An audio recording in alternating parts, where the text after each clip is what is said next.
میں جائے نا تو پیچھے نظر دوڑا کے نا اپنی ماں بہن بیٹی جتنے رشتے گھر بیٹھے ان کے چہروں پہ نظر دوڑا کے باہر جایا کرے، کئی بار خراب نہ کرنا نظر، وگرنہ ان چہروں کی بربادی ہو جائے گی۔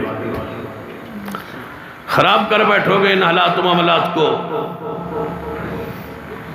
حدیث پاک سنیے صحیح البخاری کی پڑھ رہا، سیدہ سارہ علیہ السلام اندر حجرہ میں نماز، سیدنا ابراہیم علیہ السلام باہر نماز پڑھ رہے ہیں۔ یا ایھا الذین آمنوا استعینوا بالصبر والصلاۃ، جب دکھ مصیبت پریشانی کا وقت آئے، استعینوا بالصبر والصلاۃ، نماز پڑھو نماز پڑھو، نماز کے ذریعے اللہ سے مدد مانگو، تعویذ کی ضرورت نہیں ہے، نماز نماز نماز پڑھو، نماز کے ذریعے اللہ سے مدد مانگو، کسی اور کی ضرورت نہیں ہے، نماز نماز کہیں اور جانے کی ضرورت نہیں ہے، نماز استعینوا بالصبر والصلاۃ، نماز وضو کر کے مصلی پہ آؤ، وضو کر کے نماز کے لیے آؤ، جتنا دکھ آ جائے، جتنی مصیبت آ جائے، جتنی تکلیف میں آ جائے، بس نماز نماز کی طرف آؤ۔ ابراہیم علیہ السلام نماز پڑھ رہے ہیں، سیدہ سارہ اندر نماز پڑھ رہی، ظالم بادشاہ سیدہ سارہ کے قریب آنے لگا، جو ہی قریب آنے لگا دیکھو جوڑے کی نماز آسمان پہ چڑھ گئی ہے، اللہ نے اس تم حفاظت کا انتظام فرما لی ہے۔ سیدہ سارہ نے دعا کی، اے میرے اللہ، اے میرے اللہ، یہ بہت بڑا وسیلہ ہے، بہت بڑا ذریعہ ہے، اپنی نیکی کو پیش کریں اللہ کے سامنے، اپنے تقوی کو پیش کریں اللہ کے سامنے، اپنی طہارت کو پیش کریں اللہ کے سامنے، کسی اور وسیلے کی ضرورت نہیں رہے گی، نہ کسی جوتی کی وسیلے کی ضرورت، نہ کسی اور تعویذ کے وسیلے کی ضرورت، نہ کسی پیر کے، نہ کسی بزرگ کے وسیلے کی ضرورت، یہ بہترین وسیلہ تیرے گھر کے اندر، تیرے عمل کے اندر موجود ہونا چاہیے۔ سیدہ سارہ علیہ السلام نے کیا فرمایا، اے میرے اللہ، جس گناہ کے ارادے سے یہ تیری بندی کے قریب آنے لگا ہے، جس گناہ کے ارادے سے یہ میرے قریب آنے لگا ہے، تو جانتا ہے اب تو میں شادی شدہ ہوں، تیرے خلیل کی بیوی ہوں، تیری عزت و جلال کی قسم ہے یہ گناہ میں نے کبھی زندگی میں نہیں کیا، میری تو زندگی پاکیزہ ہے۔ چوکوں چوراہوں پہ کھڑے ہو گیستے لوٹو اور پھر کہو جناب ہماری سنتا نہیں، ہماری دعائیں قبول نہیں ہوتی، پھر جناب ملنگوں کے پاس اور جناب ننگے لوگوں کے پاس اور ملنگوں کے پاس اور جناب چمٹے کھڑکانے والوں کے پاس اور کپے اور مزاروں والوں کے پاس جا گیستے خراب کرتے، نجومیوں کاہنوں اور رافوں کے پاس جا کے اپنے رشتے برباد کرتے ہو، ہاتھ دکھاتے ہو کیا لکھا ہے میری قسمت میں، وہی کچھ لکھا ہے تیری قسمت میں جو تو کر رہا۔ کردار درست کیجئے، ضرورت ہی نہیں پڑے گی۔ نبی علیہ السلام کی حدیث سنیے، سیدہ سارہ کیا کہتی ہیں، اللہ تیری عزت کی قسم ہے، یہ اس گناہ کے ارادے سے بادشاہ میرے قریب آ رہا ہے، میں نے یہ گناہ کیا ہی نہیں آج تک، اب زبردستی مجھ پہ تو مسلط کر دے تو تیری رحمت، تیری قدرت، تیری شان کس لیے ہے، بے تکلفی ہو اللہ کے ساتھ، تعارف ایسا ہو، پہچان ایسی ہو، تعلق ایسا ہو، وہ بنتا نماز کے ذریعے ہے۔ سیدہ سارہ نماز پڑھی ہے، دعا کر رہی، اے میرے اللہ، میرے سوا تیرے خلیل پہ ایمان لانے والا تیری زمین پہ دوسرا بندہ کوئی نہیں، اکیلی میں ہوں، اور یہ گناہ بھی آج تک نہیں کیا، کیا تو آج ایک ظالم کو مجھ پہ مسلط کر دے گا؟ اللہ نے اسی وقت، اسی لمحے، بغیر کسی وسیلے کے، بغیر کسی ذریعے کے، اسی وقت، اسی لمحے سارہ کے سامنے، اسی کمرے میں، ابھی تو نماز دعا جاری ہے، اللہ نے بادشاہ کے وجود پہ فالج طاری کر کے اس کو زمین پہ تڑپا دیا۔ استعینوا بالصبر والصلاۃ، نماز نماز کے ذریعے مدد، نماز کے ذریعے مدد، استعینوا بالصبر والصلاۃ، نماز پڑھو، مدد طلب کرو اللہ کو، نماز کے ذریعے مدد طلب کیجئے اللہ سے، استعینوا بالصبر والصلاۃ ان اللہ مع الصابرین۔ سیدہ سارہ علیہ السلام نے دعا کی، بادشاہ تڑپا زمین پہ گر گیا ہے، تو کہتا ہے اے سارا دعا کر اللہ مجھے اس مصیبت سے نجات دے دے، میں برائی کے ارادے سے تیرے قریب نہیں آؤں گا۔ سارا کہتی ہے میرے اللہ اگر یہ یہاں تڑپتا تڑپتا مر جائے، دروازہ کھولے تب بھی تو میرے ذمہ لگ جائے گا کہ میں نے مارا ہے اس کو، اے اللہ اس کی حفاظت فرما، اس کو بچا لے۔ اٹھا ہے اللہ نے شفا عطا فرمائی، پھر برائی کا ارادہ کیا، پھر سارا کی طرف بڑھا، پھر وہی سارا علیہ السلام دعا کی، 3 مرتبہ ایسے ہوا۔ حدیث پاک میں آتا ہے جب تیسری مرتبہ اٹھا ہے شفا اللہ نے دی ہے تو یہ آواز دیتا ہے لوگو اے میرے وزیروں مشیروں اندر آؤ، یہ کون سی خاتون تم نے میرے کمرے میں بھیجی ہے، جاؤ اس عورت کو باہر لے جاؤ اور اس کی خدمت کے لیے میری بیٹی حاجرہ وقف کر دو۔ یہ تو عظیم کوئی خاتون ہے، اس کی خدمت کرو اور میری بیٹی حاجرہ اس کی خدمت کے لیے وقف کر دو۔ عزت لوٹنے کے لیے کمرے میں داخل ہوا تھا، اپنی عزت ابراہیم کے ہاتھ میں دے دیے، لیکن ساری رحمتیں نماز کے ذریعے۔ حدیث بخاری توجہ فرمائیے، سیدہ سارہ علیہ السلام سیدہ حاجرہ کو لے کے باہر نکلی۔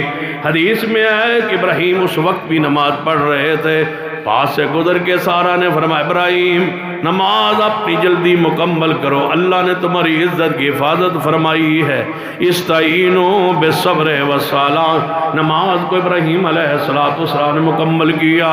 حضرت حاجرہ علیہ السلام نے سارا واقعہ سنایا، یہ اس کی بیٹی ہے، یہ حاجرہ ہے، یہ اس نے خدمت کے لیے وقف کر دی ہے۔ فرمایا میں چاہتی ہوں تم اس سے بھی نکاح کر لو۔ حاجرہ سے نکاح ہوا، حاجرہ کے بدن سے اللہ نے اسماعیل کو پیدا کیا اور اسماعیل کی نسل سے اللہ نے محمد مصطفیٰ کو پیدا کیا۔ اگر میں یہ کہہ دوں تو میں حق بجانب ہوں یہ کہنے پر کہ مصطفیٰ کی ولادت، مصطفیٰ کا وجود 2 رکعت نماز کی برکت سے ہے۔ سارہ نے نماز پڑھی ہے، ابراہیم نے نماز پڑھی ہے، اللہ نے عزت کی حفاظت بھی کی، حاجرہ بھی نصیب ہوئی، حاجرہ سے نکاح ہوا۔ پھر حاجرہ کو اللہ نے اسماعیل بخشا، پھر اسماعیل و حاجرہ کو لے کے ابراہیم جب چلے، ربنا انی اسکنت من ذریتی بواد غیر ذی زرع عند بیتک المحرم ربنا لیقیموا الصلاۃ۔ اے اللہ میں اپنی بیوی اور اپنے بیٹے اسماعیل کو جنگل میں یہاں چھوڑ کے جا رہا ہوں جہاں تیرا گھر بنے گا تاکہ میری یہ اولاد نماز قائم کرتی رہے۔ اس قرآن کی آیت سے ثابت کیا ہوتا ہے؟ رہائش وہی ہو جہاں نماز کا اہتمام، جہاں مسجد نہیں ہے وہاں رہائش رکھنا جائز نہیں۔ جس کو پیسے مل جائیں کوٹھی، جناب میں نے باریہ ٹاؤن میں بیریہ ٹاؤن رہنا، بیریہ ٹاؤن، اچھا بیریہ ٹاؤن میں مسجد کوئی ہے؟ نسلیں برباد کر کے جانا چاہتے ہو؟ میں فلاں ٹاؤن میں رہتا ہوں اور ٹاؤن میں تو رہتا ہے وہاں کوئی آل حق، آل توحید، آل الحدیث، اہل حق کی کوئی مسجد موجود ہے؟ نہیں ہے۔ نماز پڑھنا ہوتی ہے جی جہاں بھی پڑھ لے، نماز ہی پڑھ لیا نہیں سجدہ ہی کرنا ہے نا جی، کر لیا کرے تو پھر تو سجدہ کرتا رہے گا، آگے تیری نسل تو خراب ہو برباد ہو جائے گی، نہ عقیدہ رہے گا، نہ ایمان رہے گا، نہ اسلام رہے گا۔ اس کوٹھی کا، اس ٹاؤن کا کیا فائدہ جہاں تیری نسل کا عقیدہ ہی برباد ہو جائے۔ مفتی تو میں نہیں ہوں لیکن یہ بات ذہن میں رکھ لے، جہاں اہل حدیث، اہل توحید، سن لو، لکھ لو یہ میری بات، سخت بھی ہے، کڑوی بھی ہے، ہو سکتا ہے تمہارے ماحول کے مطابق بھی نہ ہو، اور یہ بھی ہو سکتا ہے تم میں سے بعض ساتھیوں پر تھوڑی سی یہ بھاری بات پر کے گزرے۔ جہاں مسجد اہل حق کی، اہل توحید، اہل حدیث کی نہیں ہے وہاں اہل حدیث کو رعایت رکھنا جائز نہیں ہے۔ او جی ہم قرآن پڑھاتے ہیں جی ادھر بھی قاری رکھا ہوا ہے، قاری کون سا رکھا ہوا ہے جو بچوں کے عقیدے کو تباہ کر رہا ہے؟ قرآن ہی پڑھانا ہے نا جی، ایمان برباد کر گیا ہے۔ میں نام پیش کر سکتا ہوں، نام ایک تو ہوتا ہے نا صرف بھائی کوئی واقعہ نہیں، نام پیش کر سکتا ہوں، نسلی خاندانی علماء قیادت سیادت کے درجے پر رہنے والی شخصیات کی اولادیں بگڑ گئی ہے مسجد قریب اپنی نہ ہونے کی وجہ سے۔ نام پیش کر سکتا ہوں، بڑے بڑے کپے والوں کے، بڑے بڑے بزرگوں کے، بڑے بڑے ٹوپیوں والوں کے، بڑی بڑی گدیوں والوں کے، بڑے بڑے کوٹوں والوں کے، بڑے بڑے جناب شخصیات کے، جن کی جماعت میں بڑی قد آور شخصیت تھی اور بڑے بڑے ان کے مقام تھے اور درجے تھے اور جماعت کے بس وہی تھے اور کوئی نہیں تھا۔ اب اولادیں آگے بگڑ گئی ہیں صرف اس وجہ سے کہ اپنی رہائش کا انتظام وہاں نہیں کیا جہاں مسجد تھی، تباہ ہوئے۔ جاؤ نبی علیہ السلام سفر میں ہوتے ایک رات بھی پڑاؤ ڈالتے تو فرماتے میرے صحابہ پہلا خیمہ مسجد کا لگانا، جہاں ہم رات رہیں گے تو مسجد نماز با جماعت کا اہتمام کریں گے۔ جب سفر میں عارضی مسجد موبائل موجود ہے تو میں کہتا ہوں جہاں مستقل رہائش ہے وہاں نماز مسجد کے بغیر بندہ زندہ کیسے رہ سکتا ہے؟ مچھلی پانی کے بغیر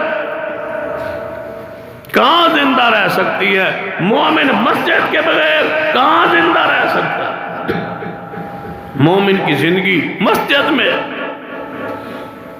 مومن کی حیات مسجد ہے، مومن کا روحانی منظر مسجد میں ہے۔ جو مومن مسجد کی حاضری نہیں دیتا وہ مومن ہے۔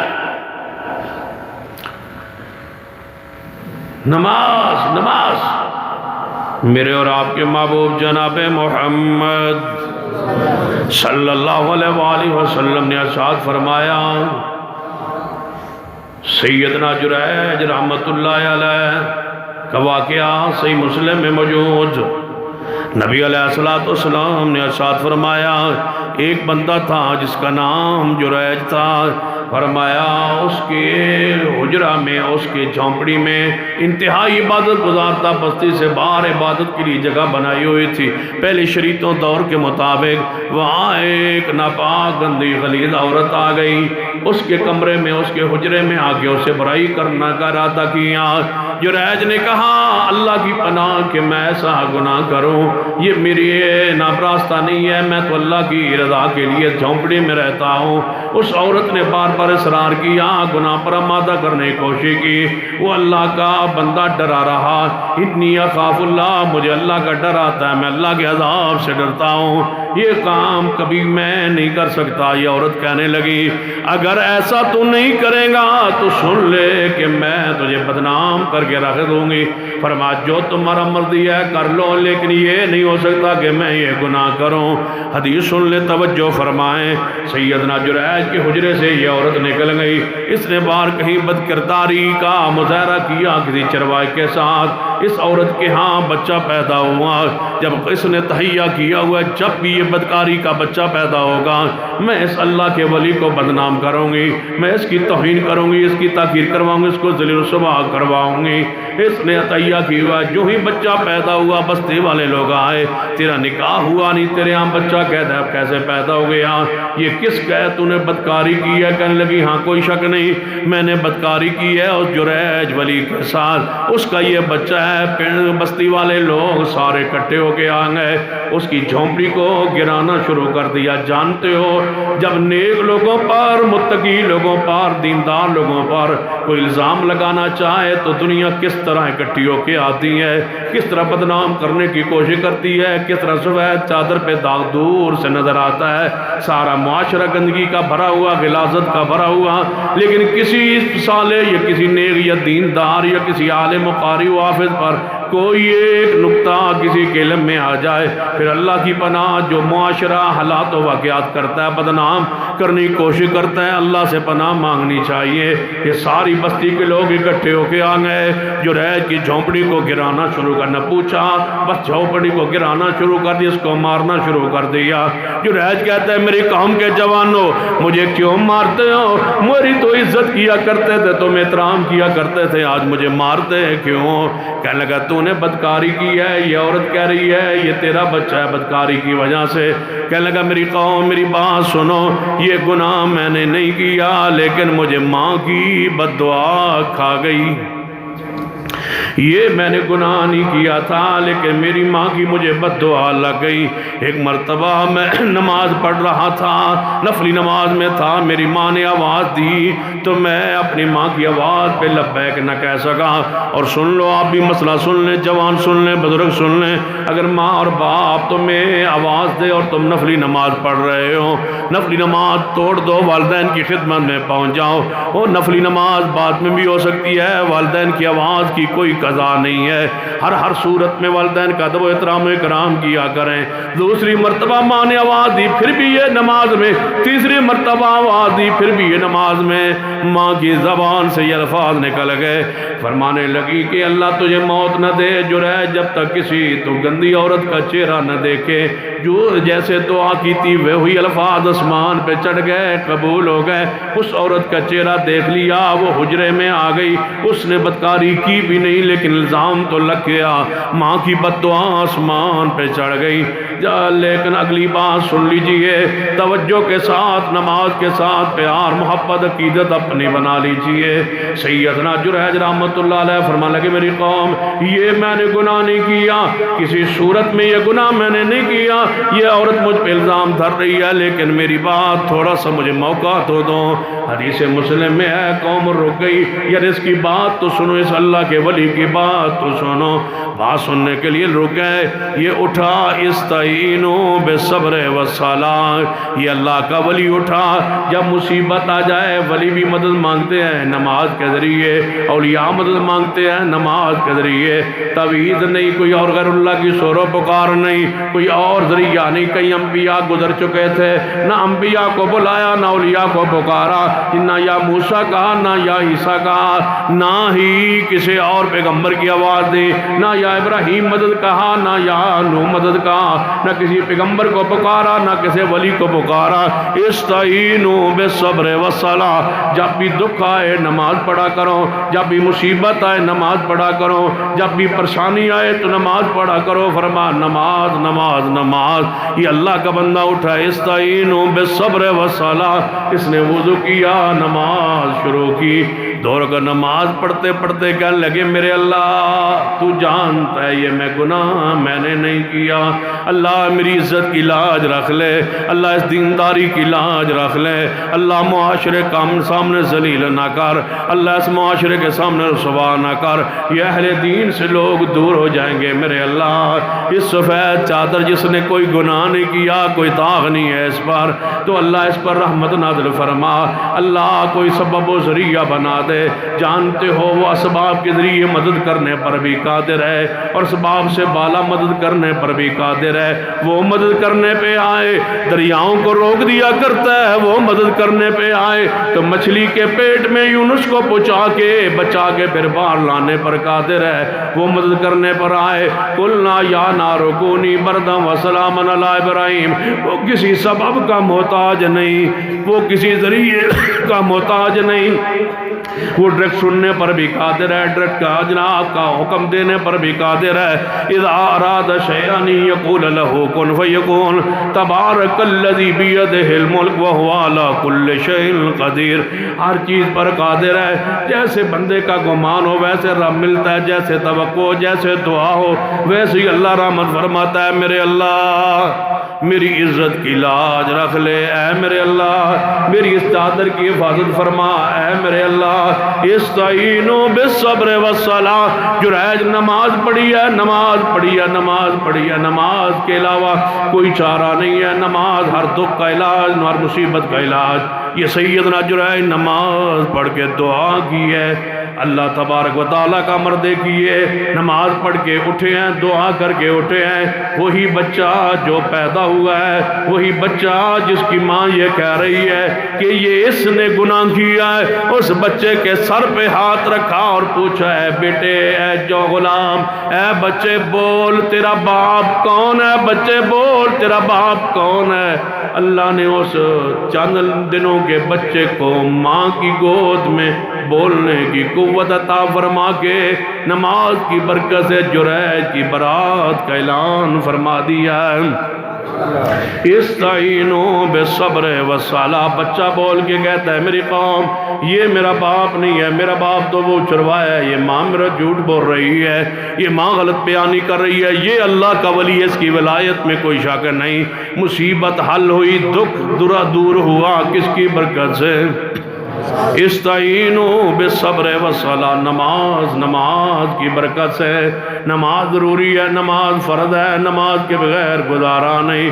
میرے اور آپ کے محبوب جناب محمد مصطفیٰ صلی اللہ علیہ وسلم موجود ہیں۔ چند لوگ آئے کہنے لگے محبوب جی ہمیں دین سکھائیے، ہم دین میں اسلام میں آنا چاہتے ہیں، اسلام سکھائیے۔ آپ نے فرمایا کلمہ طیبہ کے بعد 5 وقت نماز پڑھنا پڑے گی، زکوٰۃ دینا پڑے گی، روزے یا حج۔ کہنے لگے یا رسول اللہ صلی اللہ علیہ وسلم حج تو زندگی میں ایک مرتبہ ہے، یہ بھی ہم کر لیں گے، نہ روزے ماہ رمضان کے روزے سال میں ایک ماہ ہے یہ بھی رکھ لیں گے، زکوٰۃ مال ہوگا تو دیں گے، یہ نہیں ہوگا تو فرض ہی نہیں ہے، زکوٰۃ بھی دے لیں گے، لیکن 5 وقت 24 گھنٹوں میں ایک دن رات میں نماز یہ مشکل امر ہے، لہذا نماز کی چھٹی دے دے، نماز کی گنجائش دے دے، نماز کے بغیر پورے دین پہ عمل کریں گے۔ نبی علیہ السلام نے فرمایا اپنے ہاتھ پیچھے کر لو، جس دین میں نماز نہیں وہ دین ہی کوئی نہیں۔ دین بنتا ہی نماز کے ساتھ ہے، دین اسلام ہے ہی نماز کے ساتھ۔ اس لیے فتاوی ابن باز کے اندر علامہ ابن باز رحمۃ اللہ علیہ نے ایک بڑی پیاری بات لکھی ہے، توجہ فرمائیے۔ ابن باز رحمۃ اللہ علیہ فرماتے ایک بندہ سفر کے اندر ہے یا کسی مزدوری میں ہے یا کسی کام کاج میں تھکا ماندہ گھر آیا رات کو تاخیر سے گھر پہنچا ہے، تھکا ہوا بندہ ہے، پریشان حال ہے، سفر کر کے آیا ہے، تھوڑا وقت رہتا ہے نماز فجر کے لیے آ کے سونے لگا ہے۔ ابن باز رحمۃ اللہ علیہ فرماتے ہیں اس پر لازم ہے کہ یا نماز کا انتظار کرے، نماز پڑھ کے سوئے، اگر نماز پڑھ کے سویا نہیں گھر کے کسی فرد کو کہہ دے کہ مجھے نماز کے لیے جگا دینا تاکہ وہ اٹھے اور نماز ادا کرے۔ اگر گھر کے کسی فرد کو بھی کہنے کے لیے کوئی بندہ موجود نہیں ہے، کوئی الارم وغیرہ لگا لے تاکہ وہ نماز کے لیے اٹھ جائے، تو نماز جو ہی اٹھے وہ نماز پڑھے۔ ابن باز رحمۃ اللہ علیہ لکھتے ہیں بندے نے کوشش کی ہے جاگنے کی، جاگ نہ سکا، لیٹ گیا، سو گیا، الارم لگایا تھا وہ بجتا رہا، یہ اٹھ نہ سکا، گھر والوں کو کہا تھا وہ اس کو اٹھا نہ سکے یا اٹھاتے رہے، یہ اٹھ نہ سکا یا وہ بھی سو گئے۔ کوشش اس نے کی تھی نماز فجر پڑھنے کی، الارم لگایا تھا، کسی بندے کے ذمہ لگایا تھا یا دعا کر دی تھی، اتنا تو کہہ سکتا ہے نا کہ یا اللہ میں تیرا کمزور بندہ ہوں، سفر سے تھکا ماندہ مزدور محنت مزدوری کر کے آیا ہوں، اللہ سو رہا ہوں، اٹھنے نماز کے لیے توفیق دے دینا، اٹھنے کی توفیق دے دینا، ہمت دے دینا، یا اللہ میری نماز ضائع نہ ہو، یہ فکر لے کے وہ سو جائے، اٹھ جائے تو اللہ کی رحمت ہے، نہ اٹھ سکے جب اٹھے اس کی نماز کا وہی وقت ہے۔ اور اگلی بات لیٹ ہو گیا، اس نے کوشش کی انسانی جتنی طاقت تھی کوشش کی، نہیں اٹھ پایا، جب اٹھا اس نے نماز پڑھ لی ہے۔ دوسرا بندہ ابن باز رحمۃ اللہ علیہ فرماتے ہیں اگر دوسرا بندہ گھر میں آیا دعا بھی نہیں کی، گھر کی کسی فرد کو بھی نہیں کہا، الارم بھی نہیں لگایا، اور ساتھ ساتھ اور جرت کی اور کہا کہ میں نے 8 بجے 10 بجے اٹھنا ہے اور میں نے جانا ہے وہاں پر، کوئی بندہ مجھے نہ اٹھائے، اس سے پہلے ابن باز فرماتے ہیں یہ سونے سے پہلے ہی کافر ہو گیا، مسلمان نہیں رہا، اس کے دل سے نماز گئی، اس کے وجود سے نماز گئی، سمجھو نماز نہیں گئی، اس کے وجود سے ایمان چلا گیا، نماز ذہن سے گئی، سمجھے ایمان گیا۔ نماز اتنی ضروری اور لازم ہے، نماز کے بغیر تصور ہی نہیں ہے اسلام کا، دین کا۔ نماز دین بنتا ہی، صورت ہی نماز کے ساتھ۔ میں کہا کرتا ہوں اس کا معبود کون ہے؟ اگر یہ نماز نہیں پڑھتا تو کون ہے اس کا معبود؟ یہ لا الہ الا اللہ کا معنی کیا کرتا ہے کہ میرا معبود ہے ہی کوئی نہیں۔ الا اللہ پھر کیوں کہا ہے کہ اللہ معبود ہے؟ تو پھر عبادت کیوں نہیں کرتا؟ پھر لازم ہے کہ نماز پڑھ کے اس کو معبود عملی طور پہ مانے، تسلیم کرے کہ میرا معبود ہے اور میں نے اپنے معبود کے سامنے آج سجدہ ریز ہوا، نماز پڑھی۔ میرے تواڈے پیر و مرشد جناب محمد صلی اللہ علیہ وآلہ وسلم حدیث سنیے، خندق کے موقع پر، غزوہ خندق کے موقع پر نبی علیہ السلام نے جب نمازیں 5 اکٹھی ترتیب سے نمازیں آپ کی فوت ہو گئیں، قضا ہو گئیں میدان جہاد میں، جاؤ حضور علیہ السلام صاحب کبھی ساری زندگی میں ایسی الفاظ زبان سے نکالے ہوں جب یہاں فرمایا تھا اللہ ان مشرکوں منافقوں کافروں کی قبروں کو جہنم کی آگ سے بھر دے جنہوں نے نبی کی نمازوں کو قضا کروا دی۔ اتنے غصے میں، اور ایک محدثین نے بڑی پیاری بات لکھی ہے، فرماتے ہیں کہ حضور نے جب